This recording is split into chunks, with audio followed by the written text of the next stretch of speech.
ವೈಯಕ್ತಿಕ ವಿಚಾರಗಳು ಪಾರ್ಟಿ ಆಂತರಿಕ ವಿಚಾರಗಳನ್ನು ಹೇಳಿದ್ದಾರೆ. ಅದ್ರ ಬಗ್ಗೆ ನಮ್ಮ ನೋ ಕಮೆಂಟ್ಸ್. ಅದ್ರ ಬಗ್ಗೆನೂ ನೋ ಕಮೆಂಟ್ಸ್. ಈಗಾಗಲೇ ಆಗಿದೆ.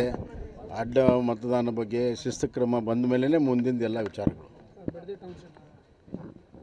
ಬಿಡದಿ ಟೌನ್ಶಿಪ್ಪು ನೋಡ್ರಿ, ಸರ್ಕಾರದ ಸಾಕಷ್ಟು ಜಮೀನುಗಳಿದ್ದಾವೆ. ನಾವು ಕೂಡ ಸ್ಯಾಟಲೈಟ್ ಟೌನ್ಗಳನ್ನು ಮಾಡಬೇಕು, ಟೌನ್ಶಿಪ್ ಮಾಡಬೇಕು ಅನ್ನುವಂಥದ್ದು ವಿಚಾರ ಮಾಡಿದಾಗ ನಾವು ಕೋಲಾರ ಚಿಕ್ಕಬಳ್ಳಾಪುರ ಏರಿಯಾದಲ್ಲಿ ಸುಮಾರು 2,000 ಎಕರೆ ಸರ್ಕಾರಿ ಭೂಮಿ ಇದೆ. ಅಲ್ಲಿ ಮಾಡಬೇಕಂತ ಯೋಚನೆ ಆಗಲಿಲ್ಲ, ಅದು ಬೇರೆ ವಿಚಾರ.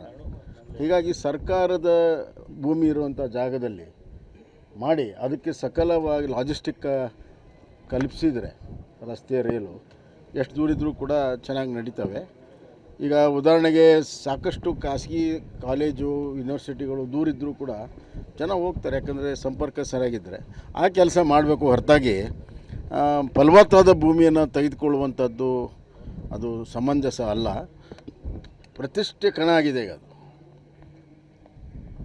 ನಾನು ಮುಖ್ಯಮಂತ್ರಿಗಳಿಗೆ ಸಲಹೆ ಮಾಡೋದಿಷ್ಟೇ, ಪ್ರತಿಷ್ಠೆಯನ್ನು ಮಾಡಿಕೊಳ್ಳದೆ ತಾವು ರೈತರಿಗೆ ಯಾವುದೇ ರೀತಿಯ ತೊಂದರೆ ಆಗದಂತೆ ಅದು ತಮ್ಮ ಏರಿಯಾ ತಮ್ಮ ಭಾಗ ಪ್ರತಿಷ್ಠೆ ಮಾಡಿಕೊಳ್ಳದೆ ಸರ್ಕಾರಿ ಭೂಮಿಯಲ್ಲಿ ಇದೇ ಟೌನ್ಶಿಪ್ಪನ್ನು ಮಾಡಿ ಎಲ್ಲ ವ್ಯವಸ್ಥೆಗಳನ್ನು ಮಾಡಿದರೆ ಒಳ್ಳೆಯ ನಿರ್ಧಾರ ಆಗುತ್ತೆ ಅಂತ ನಾನು ಹೇಳಕ್ಕೆ ವಿಧಾನಸೌಧಕ್ಕೆ ಬರೀ ಚರ್ಚೆ ಮಾಡೋಣ ಅಂತ ಹೇಳ್ತಿದ್ದಾರೆ. ಇವೆಲ್ಲ ಪ್ರತಿಷ್ಠೆಗಳ ಮಾತು. ಪ್ರತಿಷ್ಠೆ ಎಲ್ಲಿ ಚರ್ಚೆ ಮಾಡಿದ್ರೂ ವಿಷಯ ಅದೇ ತಾನೇ.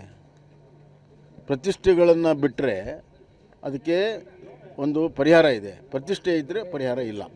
ರಾಜ್ಯದಲ್ಲಿ ಮುಂಗಾರು